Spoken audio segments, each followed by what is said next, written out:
Good morning. Morning, ladies and gentlemen. Great to see you this morning. I hope you're all rested and happy and energized, ready for the day ahead.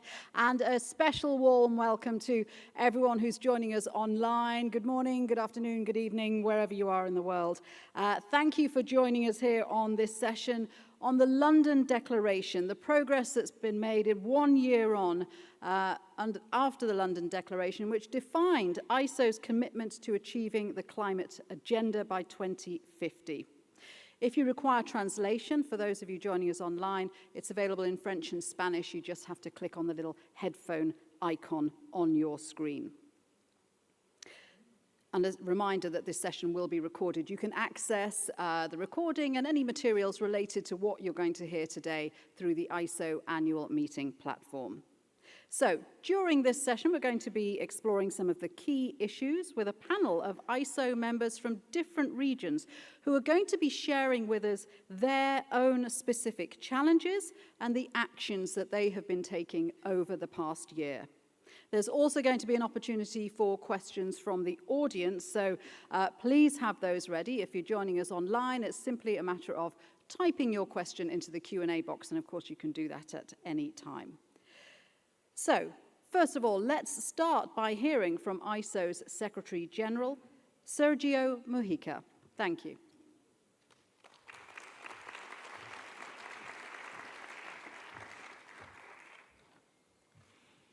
Thank you very much, and good morning to all of you, and good day for all of those joining virtually this exciting session. It's been 1 year since the London Declaration was approved by the ISO General Assembly, and it was approved in a very special context, because ISO was created in 1946 in London, precisely, right after World War II. Because it was clear that if we wanted to rebuild the world, we needed international standards to achieve economic and social progress. But 75 years after that, it was again the world calling to us to take action. It was understood that it was our responsibility, our collective responsibility, to commit in front of the world. So when preparing for this session, my team asked me, when did you first realize that we needed to take further action? And probably it's a question that the panelists later today can answer themselves. And for me, I don't think there was a magic moment of revelation. It was more like a journey. If we start with the first report of the Intergovernmental Panel on Climate Change in 1991, where it was said that global warming was likely.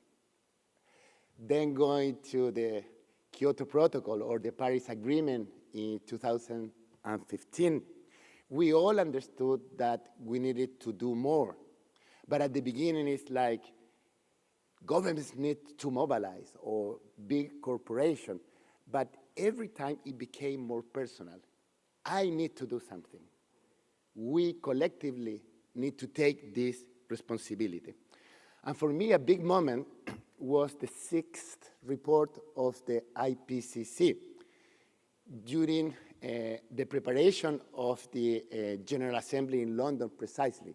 Because in that report, it's already said that no matter what we do, some of the consequences of climate change are irreversible. So the level of the sea has been raised, and that we cannot change. But there are a lot of things where we can take action. Little problem.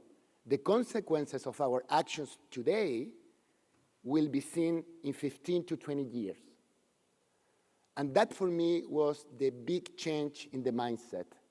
The level of urgency, the strong sense of urgency that we all had to apply if we wanted to be effective. And that is the context of the London Declaration last year. We all felt that we needed to mobilize the best of what we have, which is our core business, standards. The London Declaration was not the beginning of our contribution to climate change. Of course, we have a portfolio of 25,000 international standards already responding to the need to achieve mitigation, adaptation, or finances. We had already engaged with the UN. We had participated in the Conference of the Parties many times, but what was new is this need to achieve a new level. We wanted to mobilize the whole family, the technical community, the governance of the organization, and all the 166 members. Where is our unique contribution? How can we help? And I hope that's been the question during this whole week, where we've been talking about contributing for good. How can we help? How can we combine our talents to achieve a better performance? We can help with our existing portfolio. Climate change is not new to us.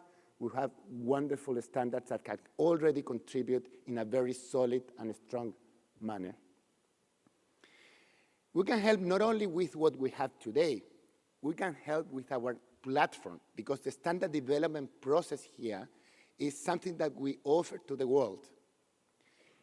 It's inclusive, it's transparent, it's consensus-based.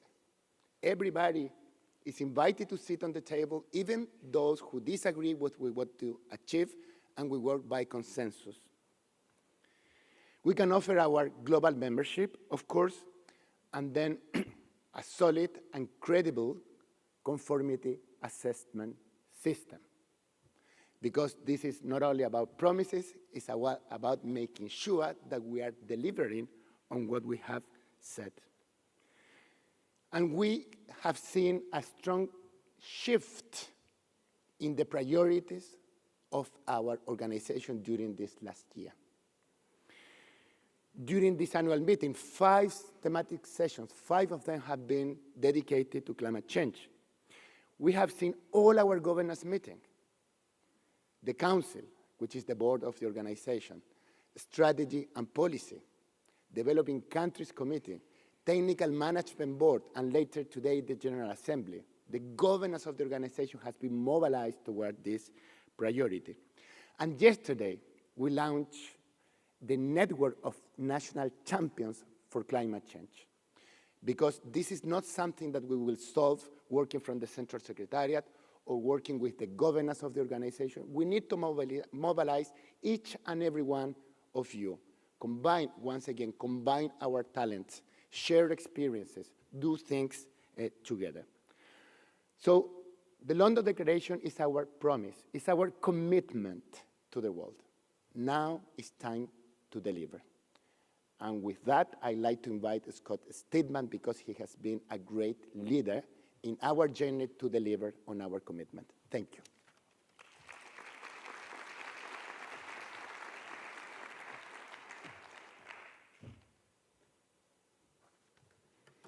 Thank you, Sergio, and good day to all of you here in Abu Dhabi and all of you online. I'd like just to unpack some of those comments that Sergio made and to reinforce that idea of a journey. Sometimes in our lives and in our work, we realize that actually, unless we do something now, it's just not going to happen. Nobody else is going to do it. And so it was in the ISO family, and so it was in BSI. We realized that actually, unless we made a specific commitment, then business would continue as usual. And we needed to step up our game to respond to this crisis that the world is facing. We have the tools in our hands.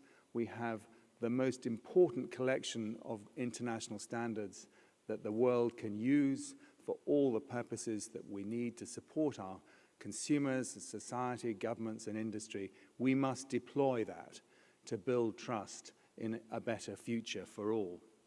So we wanted to create a commitment, and we called it the London Declaration. We were proud to see the ISO family step behind that a year ago, and particularly pleased also that that commitment was endorsed by the IEC, the International Electrotechnical Commission, by CEN and CENELEC, by CROSQ and COPANT, the regional standards organizations, and delighted that Philippe Metzger and Elena Santiago from the IEC and CEN CENELEC are here today with us. That's a really important part of this journey because ISO cannot do this alone. So what we're asking is that we commit our technical experts, our communities, to consider climate science in all of the work that we do, our existing catalogue, our new and emerging standards of best practice. And that's not an easy task because technical people will say, yes, but the standard is the standard. How can this be amended? So we need to gather advisors to help us interpret in a pragmatic way the content of our standards to make sure that when they're used in the world, they deliver better outcomes for all. So we're committing not only to the climate science, but also to facilitate the involvement of people everywhere who are most affected, will be most affected by the consequences of climate change, the most vulnerable people. We want to ensure their voices are not only heard, but that our standards reflect their needs and expectations. We were very pleased that the UN Climate Action Champions have supported this work, and that particularly we see this as underpinning the ambitions of the Paris Agreement. So within ISO, we've taken a number of very important steps. We created a sustainability unit for outstanding individuals who are heading that up, created in January. And they have helped us to pull together the projects that we have in the sustainability agenda under two pillars to reflect the ISO strategy 2030. Our two most important pillars, the climate pillar and the diversity and inclusion pillar. Climate pillar, for example, looking at the carbon footprint of our entire operation. And the diversity and inclusion pillar, focusing very much on gender and youth, the next generation that we want to attract into our work. We've developed our climate action plan, and particularly perhaps to focus on the work of the Technical Management Board, the TMB's London Declaration Action Plan, which has been led by our Vice President Sao Cook and has resulted in a really successful proposal for introducing a pool of climate scientists to advise us on our standards work and to support the transition of our standards towards more climate-friendly solutions. Perhaps one of the most exciting initiatives of the last 12 months, since Sylvia Dolinsky and I were in Glasgow for COP26, was the launch of the Our 2050 World programme, a cooperation of all parties who were interested in using the concept of standards to further our ambitions to address climate change. And that led on this year to a very accelerated programme, an international workshop agreement on the net zero guidelines, which has just concluded on the 13th of September after some 4,000 hours of workshop activity, attracting 1,200 people to that process, 70% of whom were new to the ISO family. So an extraordinary coalescing of international interest around the idea of shaping the net zero guidelines, definitions and principles. And that workshop agreement will be launched at COP26 at Sharm el-Sheikh in a few weeks' time. Turning to the member involvement, the system that we're trying to build where the ISO family is working with its members, we launched last year a set of case studies inviting the members to contribute their own work, which we called a Climate Action Kit. And that is online today, but will be built upon to develop that for the future. And most important of all, perhaps, ISO in Geneva can't do this alone. This has to be delivered through the members. So all of us in all our countries around the world need to take up not only the TMB plan, but our own plans to address our own standards within our countries, to work with our governments and our industries to deliver the progress we need. Our ambition is to build a system, and the system, driven by the incentive of the London Declaration, will feed the work of the ISO members, the national standards bodies, the national committees of the IEC, to support a virtuous circle of activity where we can map our work across the portfolio of work we have, we can introduce and use our climate scientists, and we can report and share our experiences at a national level, as I say there, looking at best practices and case studies. ISO Central Secretariat, the team there, will help us on that journey together. But with that, I'd like to conclude and hand back to our wonderful host and to invite us to move on to our panel discussion. Thank you very much indeed.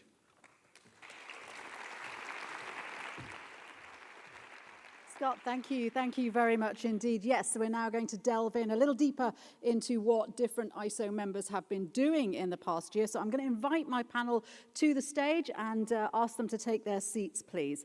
So with us here on the panel, we have, coming up, guys, we have Sadvir Bassoon, Executive Standards at SABS in South Africa. George Kajazera, Head of International Affairs at ABNT in Brazil. Karen Batt, Head of International Standards Australia. Ajeshni Latta, Standards Officer DNTMS in Fiji. And Michael Stefan, Chief Operations Officer, Standardization Division at DIN in Germany. Please welcome my speakers.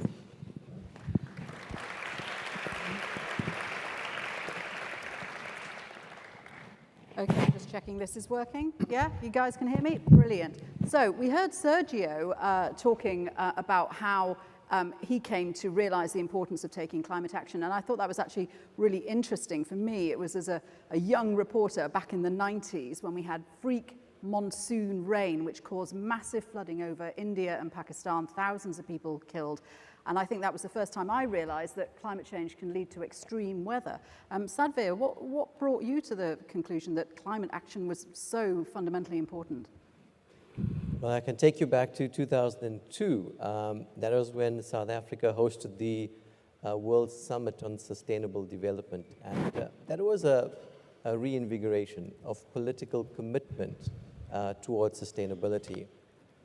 And fast track now, 20 years down the line, here we are, we find ourselves with a very critical and urgent need to address climate change. Just a simple example, in the significant changes in weather patterns, especially in a particular province in South Africa, KZN, recent floods. We haven't had floods like that in the past 30 years. Significant infrastructure damage, lives and livelihoods impacted significantly.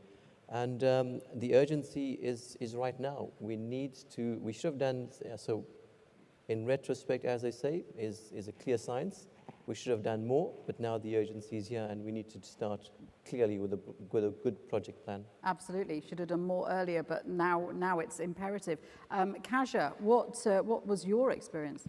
Well, when I was a young mechanical engineer student, long time ago anyway, and during a science class, my teacher talked about an old Irish study in the 19th century, if I remember well.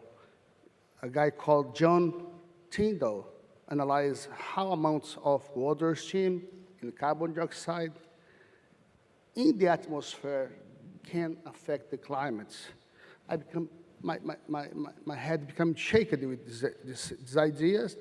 And it's funny that so long time ago, a guy said that, and now you're still not knowing how to do that. No? Yeah. How to move on that. No? That's my first perspective. Very true. Kaja, thank you. Karen, how about you? Well, I think, like Sergio, it's been a bit of a journey. I've been aware of the likelihood of climate change for some time. I studied environmental engineering, and at the time it was people were gaining in knowledge about it. But I think a recent trip to the National Science Museum with my kids in Canberra, where they have, as you're entering up the ramp to the museum, it shows you the average sea level temperatures over 100 years.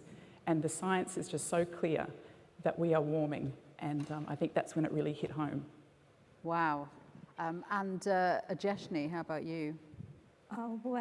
Personally, when I have noticed that the frequency of tropical cyclones and severity of tropical cyclone has increased in past years, and in past 10 years we have experienced around 16 to 17 tropical cyclones, and one of the most severe tropical cyclone that Fiji has experienced was tropical cyclone Winston, and it actually destroyed a lot of houses and schools and health facilities. Yeah, I remember the pictures from Tropical Cyclone Winston, and it was, the devastation was incredible. Michael, how about you? Well, my experience goes also back about 20 years ago, where we had a big flood within Germany. And it was just 1 hour away from Berlin, which is usually a quite stable area. And one of my friends and his family lost their property and all their belongings.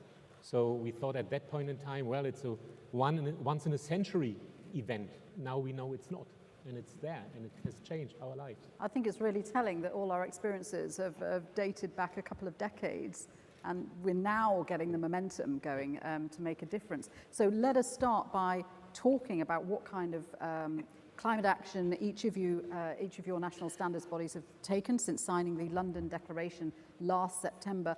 Kaja, I'm going to start with you. Since the London Declaration in September 2021, what has Brazil Standards been doing?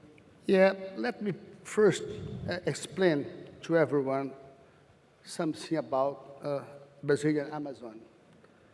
To say that Amazon is the lungs of the world is an absolute scientific nonsense. No?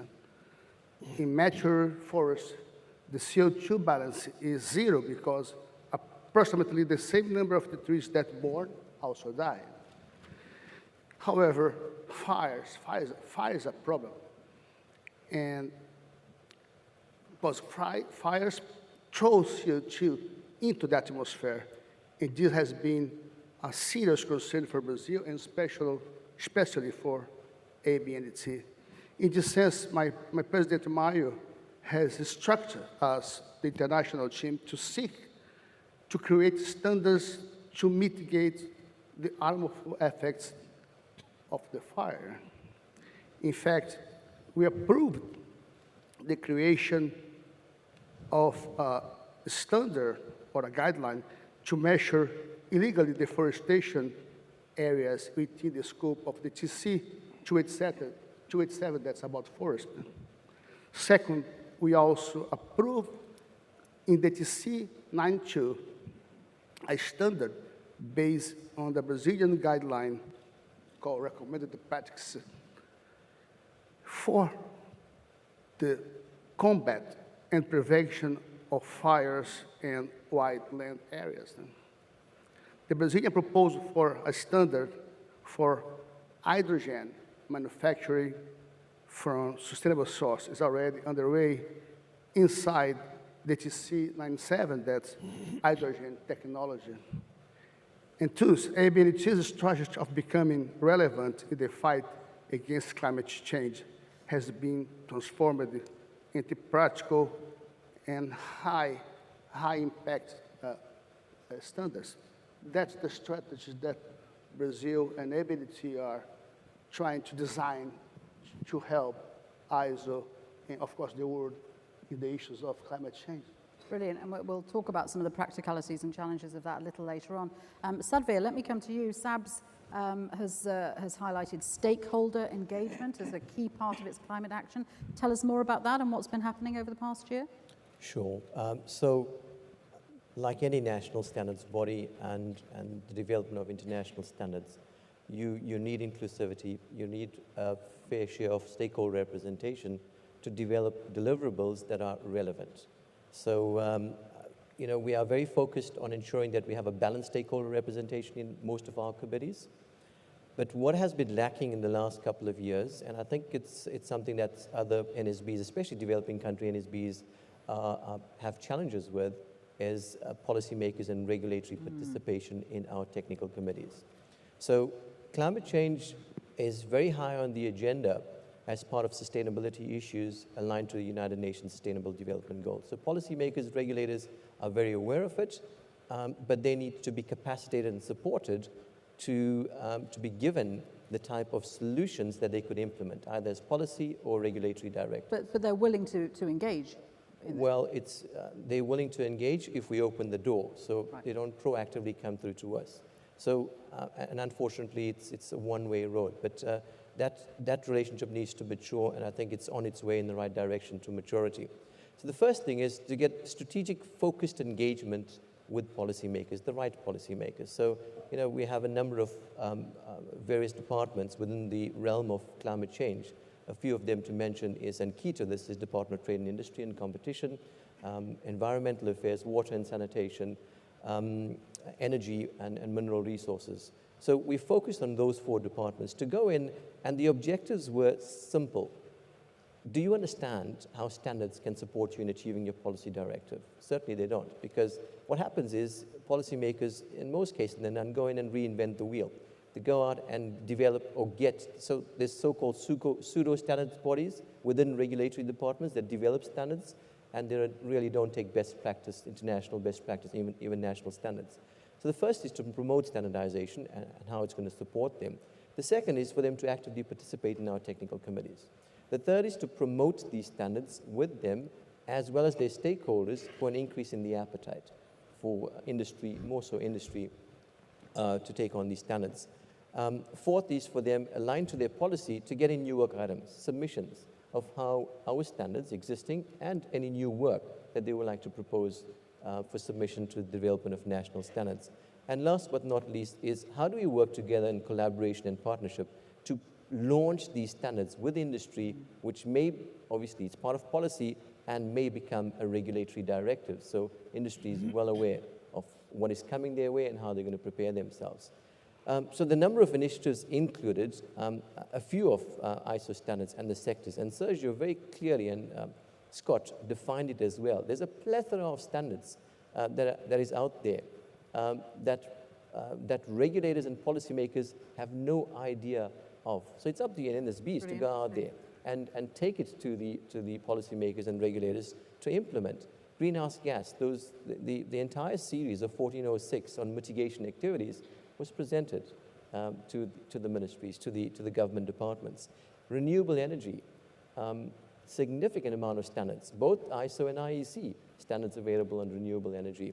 Energy management systems, 50,001 and the like. So those were presented, and we understand that in a particular department already a framework involving national standards that we have adopted from ISO around greenhouse gas emissions and schemes and conformity assessments is currently being developed. So progress is in the right direction. How fast it is going, from our perspective, it's not going fast enough, but we've started that journey. Well, hopefully the fact that there will be net zero guidelines launched at Sure.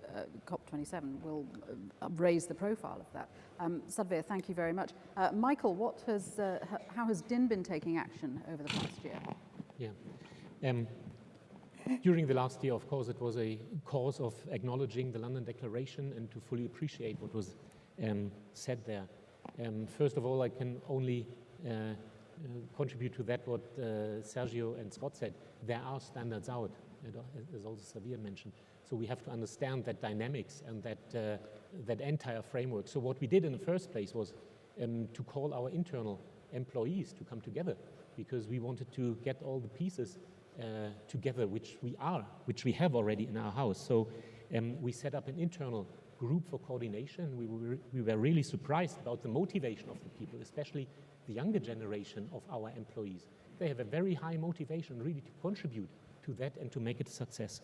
So that internal group gave us a first view, and then of course we developed out of that an action plan, and we derived somehow a kind of self-commitment, what we then want to do. And there came a couple of activities out of that. On the one hand, it needs some training. It needs training for our internal people as well as for our stakeholders. Like Sadhvir mentioned, this awareness isn't there for the time being. So this is one of the work streams.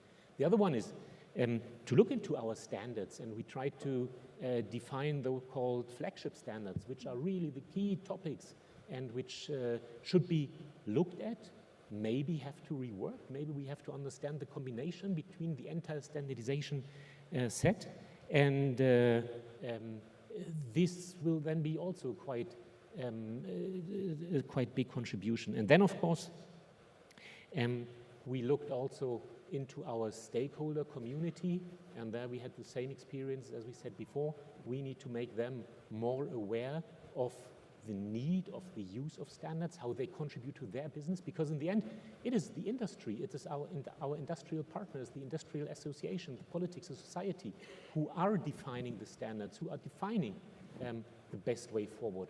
And we need to come together with them to push them, and this is what we did. And we do not do this on our own.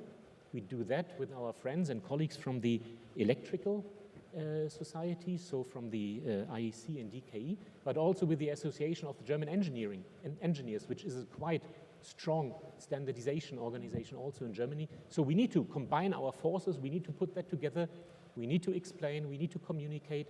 This is what is the content of our plan. So pushing greater awareness of standards, greater collaboration. How about the importance of, because I know this is a huge priority for Germany, the importance of setting global standards for a common approach so that we're all heading all over the world towards the same goals? Yes, this is of course very important for us. And more than 80% of our standards, which we are defining, if I can say so, 80% of our standards which we are, on which we are working in Germany are international standards. So this is a reflection of our industry, because our industry cannot live within the local boundaries anymore, as everybody knows. We have international companies contributing to an international market. So it has to be a top priority to contribute on the international level for the world and for the world's sake. Michael, thank you. And talking of working together, Karen, if I come to you, I know that Standards Australia has been working on a joint initiative with Fiji's Department of National Trade Measurement and Standards, who is also represented on our panel today. So tell us, Karen, more about the work that you've been doing. Yeah, sure. So as you said, we're working with Fiji. I think this is a really good project that shows the theme of this week of collaborating for good, but it's also a really good example of putting the London Declaration into practice, because not only are we using science to upgrade these wind loading standards, but we're also including those that are most vulnerable to climate change. So I think it's a really good example to profile here today. As you know, and as Ajeshni talked about Cyclone Winston, the Pacific Islands are really, climate change is real there. In Fiji, since 2016, there's been 4 Category 5 cyclones, and that's so in the space of 7 years there's been 4.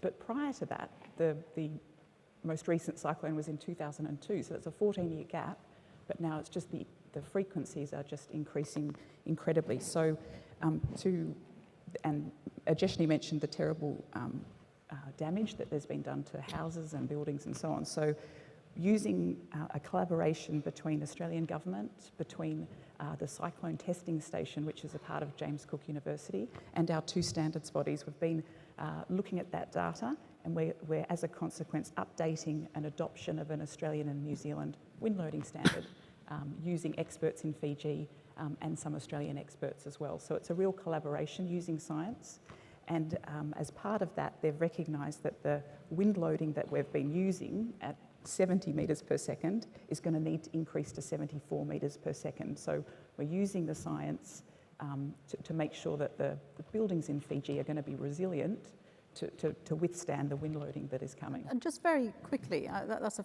fascinating project taking place in Fiji. Can the science and the solutions that you come up with, they can be scaled to other countries? That's certainly something that we're looking at.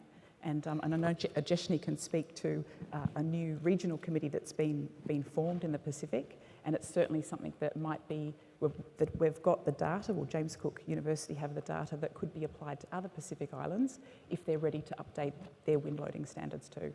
Great. I mean, that's a great example of we have to take action to mitigate climate change, but we also have to respond to the challenges which have been caused by climate change.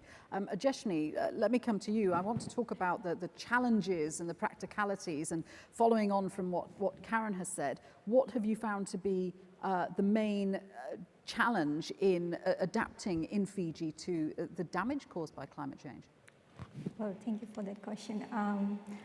Climate change continues to be one of Fiji's and the world's greatest challenges, and we cannot deny that impact of the climate change is getting worse every year.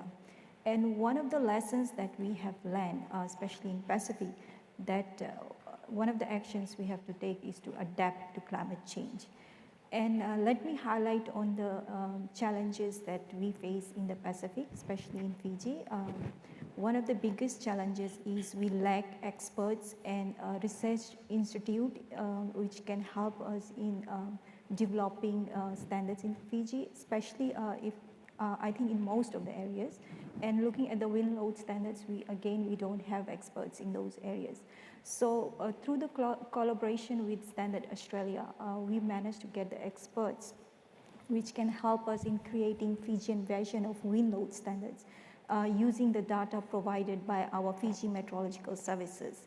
And the experts that actually assisted us in creating a Fijian version of standard actually was heavily involved in creation of Australian wind load standards, and they have actually assisted our Fijian stakeholders to understand the need of changing the new Fijian regional wind speed.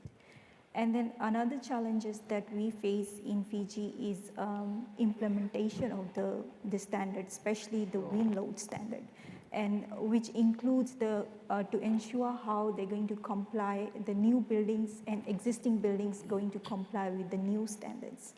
And one of the another challenges is that we have a lot of houses in the villages which hardly follow any standards. So that's why we start with making this standard as a voluntary standard. And then we are working with our regulators how to reference these standards under the Fiji National Building Code. And then at the same time, we're working with them how to implement these new standards and how we're going to phase out the old standard. And I think this is where we need to do extensive consultation with the relevant stakeholders, especially the designers and the consumers who's going to basically affected by the potential building cost. So I'm sensing a common theme here, that the standards are out there, but getting them implemented and getting the authorities on board is proving one of the major hurdles. Sadhvir, what examples of best practice has SABS found that you'd like to share with our members today? So there's a number of challenges, and I think the challenges will evolve towards providing indications of best practice. The first is the stakeholder engagement issue. And prioritizing your stakeholders. I mean, we went first to policymakers and regulators, and I think that's an important thing to set the stage for policy direction, which provides, some sort of guidance towards industry to invest and transition towards low carbon net zero at a particular point. And specifically around stakeholders as well, as much as we prioritize government sector stakeholders, there are non-traditional stakeholders that we need to engage with as well. So we have the typical experts, which are very important in designing and putting forward the technical solutions. But what about other stakeholders that we haven't thought about that need to be brought into the technical committees? And that is not enough research institutions, academics are involved in standards development, certainly from a South African perspective. We have a handful, but more needs to be done. Consumer institutions as well and organizations.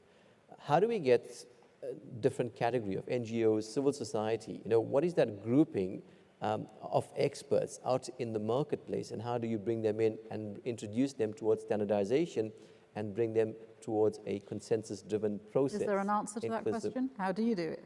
Difficult. It's about engagement. So the whole idea is about the benefits. If you can put forward a proposal on the benefits, and that is the benefits of that category of stakeholders coming in and working closely with the NSB, not just from a return on investment perspective. And the return on investment is not at a micro level, it is at a global level. And that is what they need to appreciate and understand. Sometimes, we look at knee-jerk, short reactions, etc. Don't think about the big picture, and that's why we are where we are currently in 2022 in a crisis mode, because we're thinking in silos and we're developing solutions in silos, and when we're not integrating, collaborating, co-creating, co-implementing, and co-execution. And it's, so an, that's it's the an problem on investment, stakeholder. not a cost. That's Sure. what we have to keep pushing. Sure. Kaja, what lessons have you learned in Brazil? Yeah, indeed, the pandemic has taught us that we can act quickly and effectively to affect the climate change. For example, in Brazil, we published the specification for masks during the pandemic in less than 2 months. For us, it no longer seems reasonable to us to stay 5 years in ISO to prepare a standard, to create a standard. In the world with profound transformation at the speed of light, the project of ISO optimized deliverables shall be a priority. You need to rush, for example, to approve the expansion of the scope of TC 265 on the use of captured carbon as a joint proposal between Brazil, China, and Korea, and I think that's quite urgent. The consequences of the climate change are serious, including, among others, water shortage, severe fires, floods, melting polar ice, catastrophic storms, and declining biodiversity. And the business answer for that is called ESG. This is, in my perception and ABT perception, the major aspect that has been guided the business strategy. It's the financial area. It's the sustainability applied in the financial area, and is an answer of the corporations on the sustainability tasks and challenges.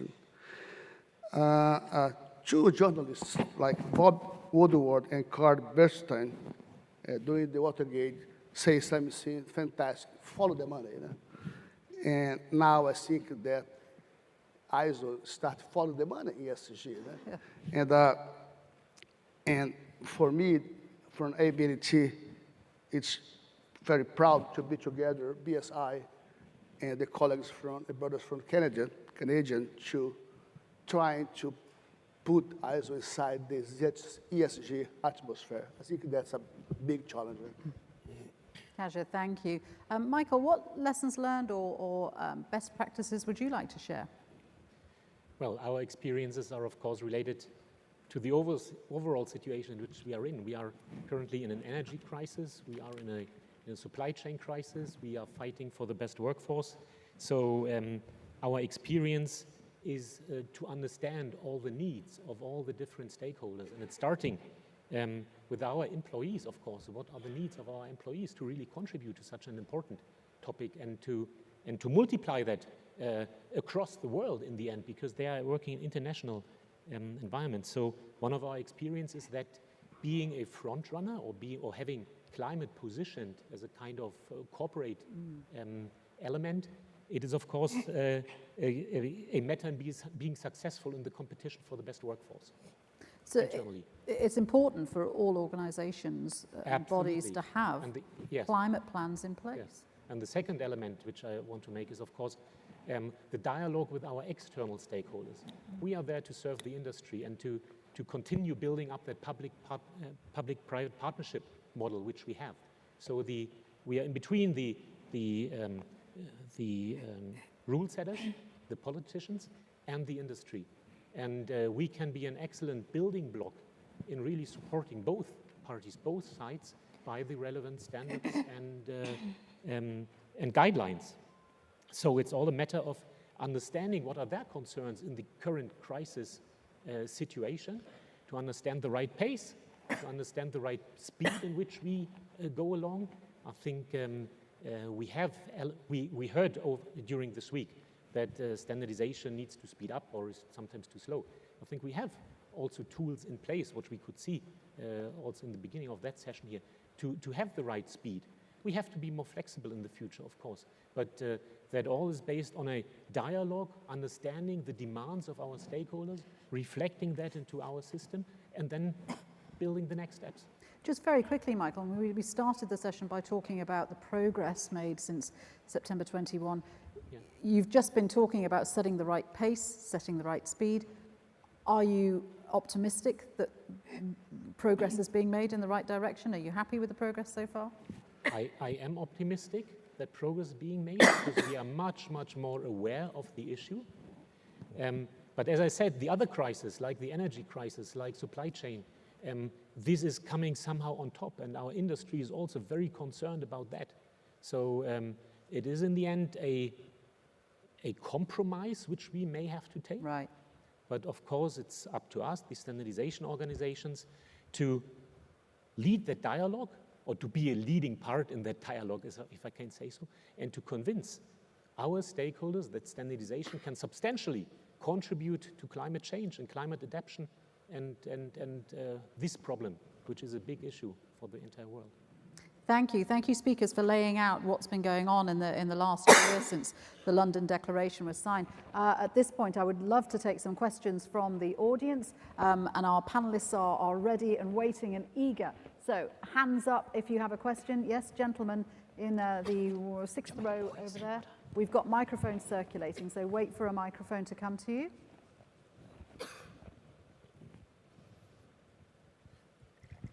Hello, you hear me well? Yeah. Javier Garcia from the Spanish Standards Body. Good morning, everybody. Thank you, guys, for sharing your experiences at home. My question is to any of you that really wants to take it. We're talking about the London Declaration Action Plan. It's relatively new. So I wouldn't expect that any of us has really done a huge promotion about it at national level. I wonder whether you have already done something about it in terms of promoting it to your stakeholders, governments, and the people in our organizations, and already those participating in the committees related with all these topics. The question is, from your perspectives, considering we're going to have to do a huge effort from the national level, the network that we, the members representing ISO, to raise awareness about this ISO initiative, what kind of material, what kind of content, what kind of help would you need from the central services of our organization in Geneva, from the governing bodies, from the Technical Management Board, from the Council? What kind of information, of material, of messages would you need to ensure that we transmit clearly and strongly this initiative at national level, we raise awareness, and we get our national stakeholders with the right mindset to really all together push in this direction? That's a great question. Thank you very much. I don't know if who wants to take that. Sadhvir, do you want to talk? You were talking about getting the right stakeholders. So what kind of help and support do you need to get the involvement with these standards in climate action? So the list is very long, but I think we need to start. We don't have that long. How pragmatic we can be, and at the same time, what resources Central Secretariat as well. We also need to help ourselves as well, because Central Secretariat will be looking at support from national standards bodies, especially the more advanced national standards bodies supporting developing country national standards bodies as well. The key to this is communication. And if we need an effective communication strategy with the right points of discussion focused at every single stakeholder to promote the deliverables that we have on standards within sector-focused areas, okay, and the respective stakeholders. We need significant amount of toolkits to support emerging NSBs as well, and how you take this communication material to the marketplace. Now, we have case studies, fantastic, it was introduced, but we need to go beyond that. I think digitalization and digital capabilities of NSBs are very important as well, because we're transcending to a different era of standards development, smart deliverables, etc. We need to make sure we're adequately capacitated and there's an equitable capacity within all national standards bodies. The impact that that COVID-19 had on virtual engagements is significant. So extend webinars, extend those virtual workshops to sensitize stakeholders on the current impact. You mentioned the London Declaration.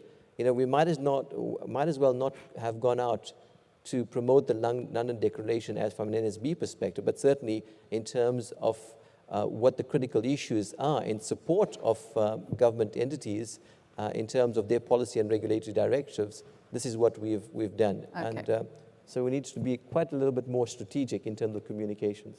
Thank you very much indeed. We had a question in the front row here. Gentleman at the second chair. Microphone's just coming to you, sir. Thank you. Thank you very much. Good morning, everybody. The Kingdom of Saudi Arabia has an aggressive plan to reach the net zero emissions. Saudi Arabia introduced a major initiative that has a central place in addressing climate change. That is the Circular Carbon Economy, CCE. This initiative was presented during the G20 summit in 2020. CCE received unanimous endorsement from the G20 leaders. CCE has many positively cascading effects on climate change as well as achieving SDGs while taking into account the varying national circumstances and priorities of the different countries around the world. So forgive me to present another opinion. We really think that the London Declaration did not fully consider the needs and national circumstances and priorities of developing countries. This led to missing the opportunity to exhibit the spirit of inclusiveness and diversification, which is a major tenet of all that we do and a strategic goal of our ISO community where all voices are heard. We agree on the noble target. There is no doubt about it. However, we think that when setting the targets and the deadlines, it is needed that we have to consider the circumstances of all ISO members, and here I focus on developing countries. Thank you very much. Thank you. Okay. Thank you very much indeed for that comment. Is there, would anyone like to comment on the importance of setting standards depending on development of individual countries?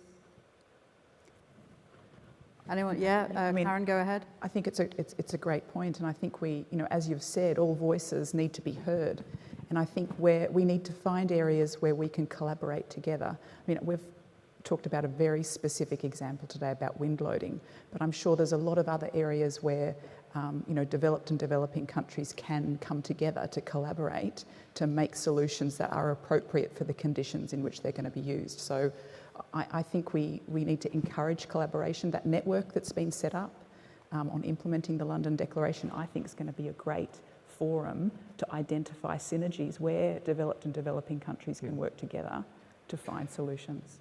Brilliant, thank you. We've got quite a few, well, I was going to say we've got quite a few questions coming in online, and I would like to try and get through some of them. So we have one here. National standards bodies should be able to communicate the importance of a credible roadmap for climate.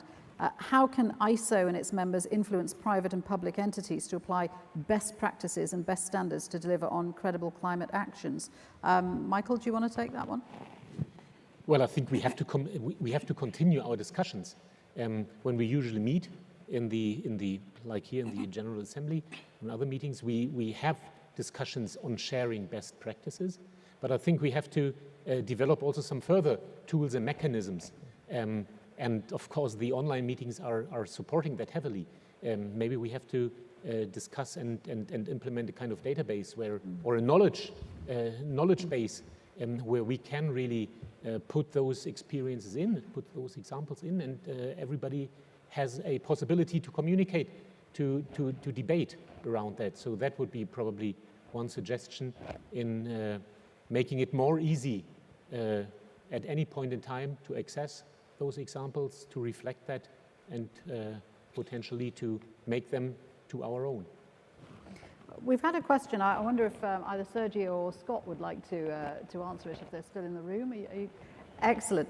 So questions come in about how can ISO support developing countries to mitigate, for climate mitigation and adaptation. So this is specifically about adapting international standards for developing countries. Would one of you like to answer how ISO can support developing countries? Have we got a microphone?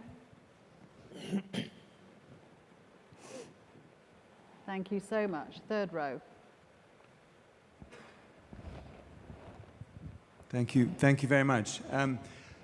Adaptation is an issue for all countries of the world. There's no question about that. And it cuts across all aspects of the impact of climate change. So all countries are in that challenge together. And as Karen was saying, working together on standards that will support adaptation is an extremely important activity.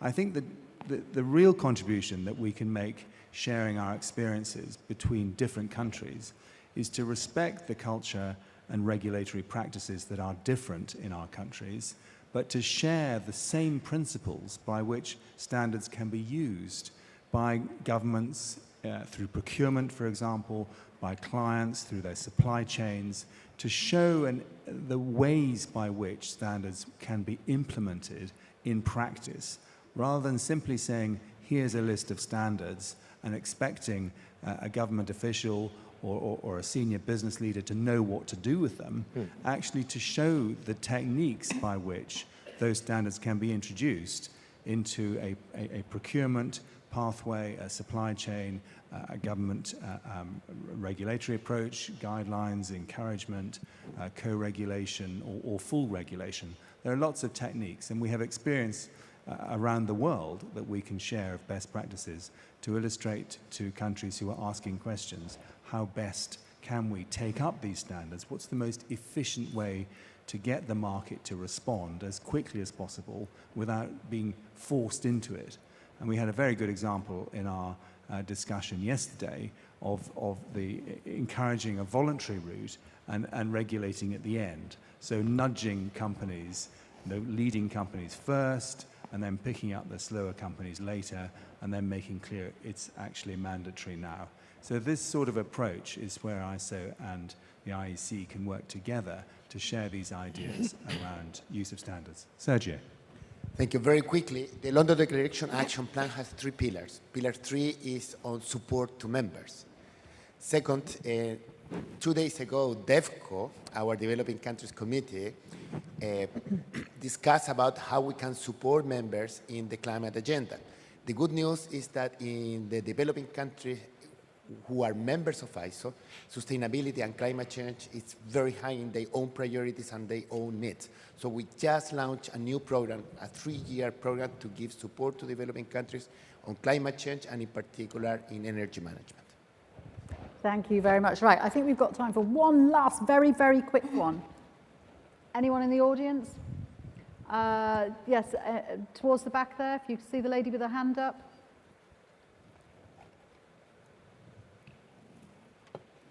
These poor people with the microphones must be so sick of climbing up and down these stairs. They're going to be very fit. Thank you so much. Thank you. I'm Marit from Standards Norway, and I would like to know what the panelists are doing with the younger generation. How do you engage the younger generation in this very important issue? Yes, great question. Do you have plans we often for say that? that the youth are the ones who are going to make the changes and live in the world that we're creating for them. Who would like to take that about engaging? Michael? Yes, what we are doing, we have a special plan for the younger generation. We have a young professional network which we are building up since, I think this activity is running since the Berlin General Assembly, I believe. And this is becoming more and more popular. It's also being networked with the friends from the electrical side. So what I can only recommend is to start a special activity in fostering the younger generation, in accelerating or making standards more public, the use, the need of standards, the entire sense behind that. And it's completely logical also for the young generation that standards are an excellent tool to provide really common standards, common solutions. It's a solution toolbox for a need which they have, because everybody is really interested, has a high energy, motivation towards climate change, or fight against that, of course. Thank you for the question. And we're running over time. I'm so... Well, we would love to hear your comments online. Do please go onto the ISO annual platform and put your comments there. I think we've had a really great discussion, and there's so much enthusiasm and engagement with the audience. And what we're really hoping is that you've taken what you've learned from the panel, and that you'll go away and share it and create plans or implement the plans that you have, because we all know this is such an important topic and an important issue. So do share what you've heard today, and don't forget that you can access all the materials and lots of information through the ISO meeting platform. But for now, to all my speakers, thank you very much indeed for your contributions. Great to hear what's been happening since last September, and thank you for your attention. Thanks.